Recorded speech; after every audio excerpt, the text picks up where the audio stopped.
You are watching The New American Media.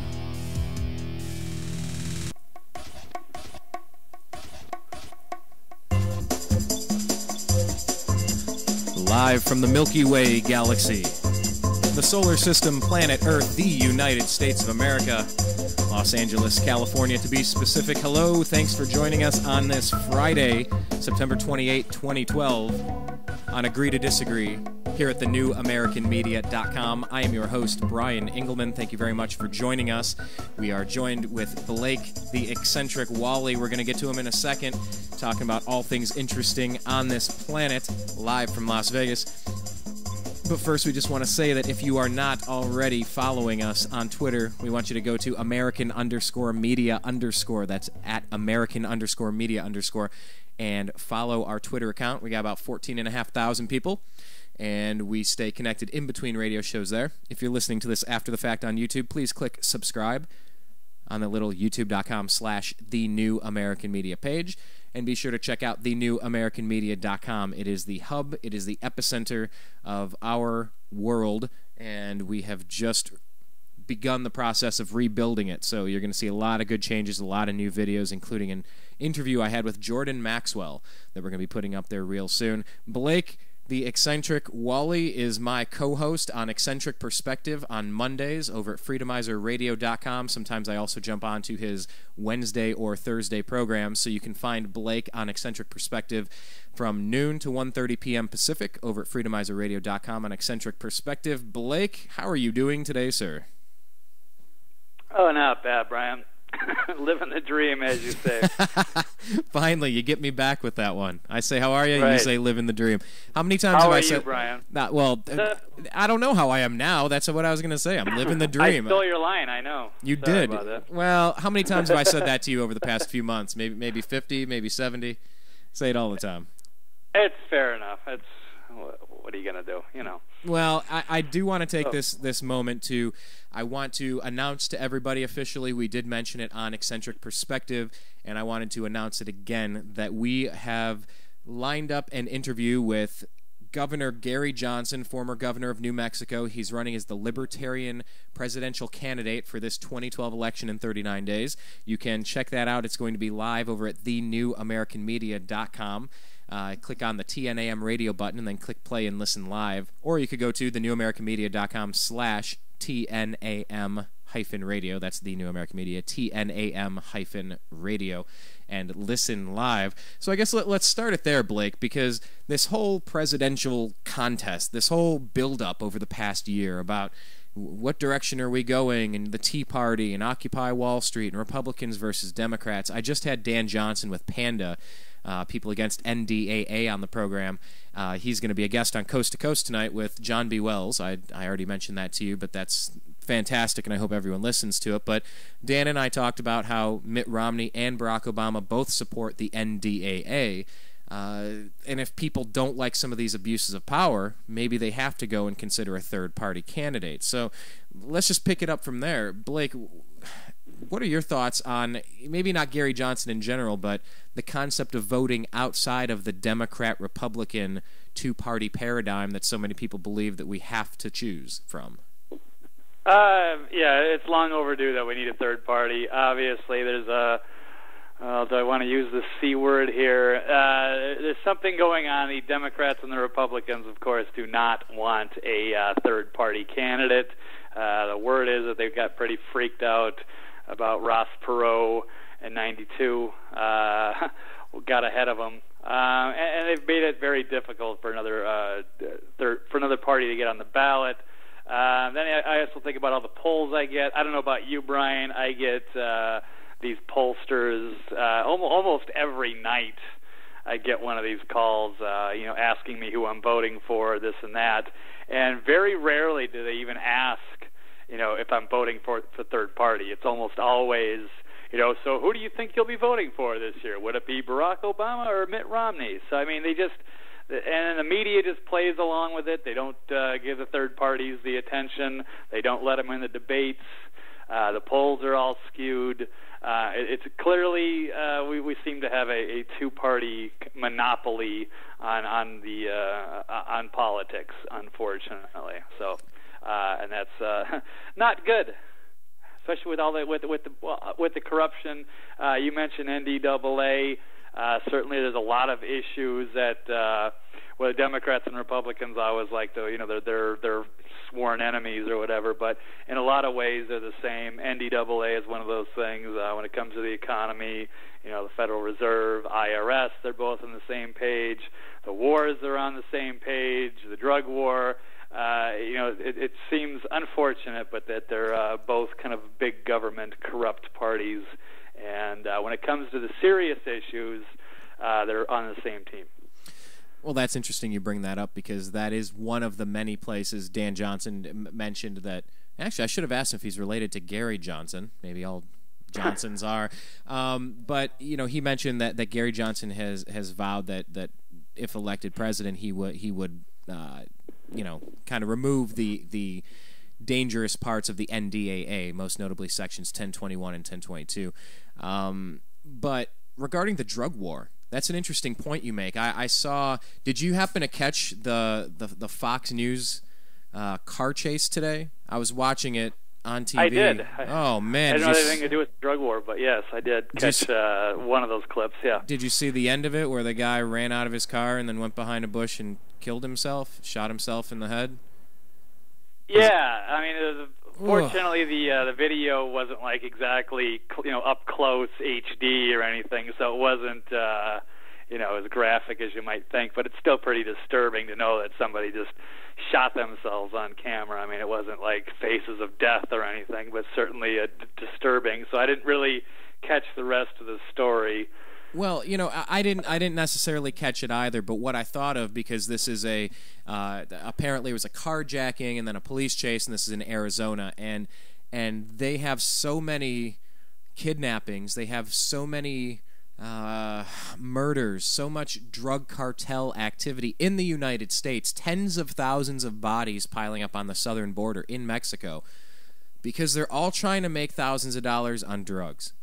And this whole war on drugs thing is just a completely failed policy. I'm not recommending that people go out. You and I have both been bartenders in our private lives. That's a way that we have gotten by. So we understand. But prohibition did not work to curb alcoholism. It did not work to lower crime. It created Al Capone and gangsters running towns and increases of violence. It was horrible. The only way they could deal with it, they put a constitutional amendment in to ban alcohol, and then they had to put one in to undo what they did, saying, okay, that was stupid. Do you think at some point, whether it's Gary Johnson or someone else on a third-party candidate, a third-party ticket, might be able to just say, look, this war on drugs is causing crime, it's causing violence, it's causing kidnapping, it's causing human smuggling, it's causing all sorts of abuses. Why don't we just tax and regulate this stuff and sell it at 7-Eleven just like alcohol? And I don't know, maybe fund our local police force, maybe our local schools, our local infrastructure off of the revenue. Because the Republicans and Democrats both seem to be pushing to continue this drug war, even though Barry Obama or Barry Soetoro or Barack Hussein Obama, I don't know what his name is at this point. He's had so many of them. Barry Davis. Barry Davis. No, but I mean, he was a member of the Chum Gang. He was a huge pothead in Hawaii. Check out the pictures and all of his writings in his school yearbook. He was a huge pothead, and he was all for states' rights, but now California is shutting down all these medical marijuana dispensaries, and he's part of the system, and he's just not standing up for that anymore. What are your thoughts on expanding on your concept of this drug war? I would say, yes, it is a huge failure. Neither one of the major parties, of course, seems to want to do anything about it. It's going to be difficult to finally do it. You're going to be up against a lot of politicians that are going to shut that down, regardless of how many people want to get that through. I think we're about as close as any time maybe in our nation's history where this has got to end. There's certainly a lot of pressure being put on now by other countries that are starting to get out of hand. I know the Mexican president has been pretty vocal about this as well. Yes, you're talking about the border violence. The media doesn't really report much on this, but yes, almost as many people have died on the border of Mexico as died in all of Vietnam. We're looking at 55,000 some deaths that have already happened. I mean, it's just, this is, and for what? I mean, what is the economy? And you got this huge, black market underground.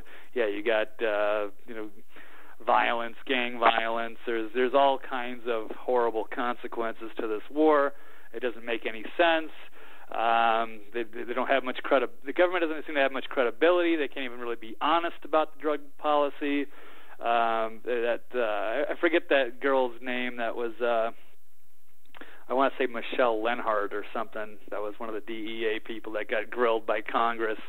She just made a major ass of herself. I'd like to see the government. If the government was good and just, I would love to see them just crack down on, focus on the meth, the heroin, the crack, the hard drugs, and it's way past time for legalization of marijuana. That's just they're on the wrong side of history, and they're just really making themselves look foolish the more they want to enforce it and spread propaganda about it. Yeah, I'm finding it hard to have many different opinions than that, because just like having alcohol legal, I mean, it doesn't say you should drink a bottle of Jack Daniels a day. It doesn't mean you should go driving. It doesn't mean you should be doing anything necessarily. It just says, look, fighting this stuff is a waste of resources, and it just makes millionaires out of criminals. Let's just defeat all of these problems by taxing and regulating and putting it at 7-Eleven. I mean, why would you kidnap and fight people? Like I said, I don't know if that car chase where I watched that guy shoot himself in the head on Fox News today, I mean, it was disturbing. I don't know if that was drug-related, but in Arizona, a high-speed I mean, possibly. It just got me thinking about that. Not that far-fetched, yeah. Yeah, I mean, I'm in California and you're in Nevada, so, Arizona, it's right around where we're both at here in the southwest United States. In 11 years after September 11th, we still have a place on the southern border where it is dangerous as it ever has been, and it just doesn't make sense. It's really confusing to me, but I don't know. I don't know if America is ready for a third party to consider something like that. Do you think people are going to stay wrapped up in this two-party illusion, or do you think at some point they might consider a third choice, which is maybe a second choice if you feel the Republicans and Democrats are the same thing? I think the media is sold out the public. They're not the media is in bed with the parties. They're not. It's not that the people won't support a third party candidate. They're not giving them a chance. They're not getting to see them, and then when they do get to see them, it's always like with Ron Paul, like, oh, it's too bad you can't win, or it's always they got to frame that. Oh, they can't win, and then you get some of these other, you get some of these pundits and such. I think of Mark Levin comes to mind. Somebody who's always wants to push, oh, I don't like Romney, but we got to vote for him because he's the lesser of two evils, or the guy that was pushing Santorum too. I mean, it's just if they got together and supported Ron Paul, we could have actually had a third party candidate. But the media is against it. So if they're not informing people, and like I said, I get all these stupid polls. It's not like the polls say, "Hey, would you support a third-party candidate like Gary Johnson?" Actually, I'll say mine did. I took one the other day. I finally answered one of those calls. I'm like, I wonder who keeps calling me, and it was asking, will you be voting Barack Obama? Press 1. It reminded me of that Seinfeld thing where Kramer took he had like the lines crossed or something, and he was getting the movie phone calls, and Jerry calls up, why don't you just tell me the name of the movie you would like to see? But it said, yes, press 1 for Barack Obama, press 2 for Mitt Romney, press 3 if you would consider voting for an other candidate. It was yes, it was very vague. 3 if you're not sure. It's like, oh, okay. No, we had a choice. 3 if you're undecided. Yeah. The one that I took, it did say for another candidate, something along those lines of a third party. So that's a little bit more positive, huh? Yeah, I guess. But then they start getting all your personal demographic information. You answer a couple, and then it starts getting really personal. And I'm like, you know what? I'm done with this. So when people are saying, "Oh, it looks like President Obama is going to win in a landslide," come on, man. I am being asked, and I haven't really finished a full survey yet. Nobody really knows my opinion. I don't trust any of the polls until the day of. I don't see how a president could get reelected with all of the problems going on, from the NDAA to Benghazi in Libya to the economy to the banks getting bailed out to Solyndra. I mean, just go on down the list. I just think it's time to change. I'm not saying I support Mitt Romney. I'm not necessarily supporting Gary Johnson, although we're going to talk to him on Monday. But, you know, I'm very engaged in this process, but kind of turned off by all of the tactics. Blake, tell you what we're going to do. Why don't we take a quick break here, and we'll be back. We got a few other things to talk about. Like I said, I do want to talk about Libya for a minute. I want to talk about these bank hacking instances where they're saying Iran is behind a whole series of bank hackings. They're targeting the Wells Fargo, the Chase, the Bank of America, and you know, could this be a false flag? Could this be a potential October surprise? Could this be a legitimate act of war? That's something to consider. Talk about this recent ACLU report, talking about some of the abuses of civil liberties and some of the spying tactics and Fourth Amendment violations from our federal government. And then, of course, we can kind of touch on GMOs and Prop 37 just because it's a time-sensitive issue. Monsanto is really blasting the airwaves with a whole bunch of, and I've seen I've heard 3 or 4 different commercials, and I've seen 2 or 3 different commercials already, and I just find it a little bit laughable that all the prop is trying to do is label things, and I just find it comical. So I'll tell you what, let's take a 30-second breather, and we'll be right back here on Agree to Disagree here on thenewamericanmedia.com. Agree to Disagree. Yeah, it's a radio show we have on thenewamericanmedia.com every single Friday at 4:30 p.m. Pacific. Join the show. What do we talk about? Politics, religion, and spirituality. Basically anything you're not supposed to talk about in a bar. You're not supposed to have these conversations inside of a bar, but we have them every single Friday at 4:30 p.m. Pacific on thenewamericanmedia.com. Join the show, offer your opinion, and let's agree to disagree, but let's have a good conversation. This is The New American Media. You are watching The New American Media.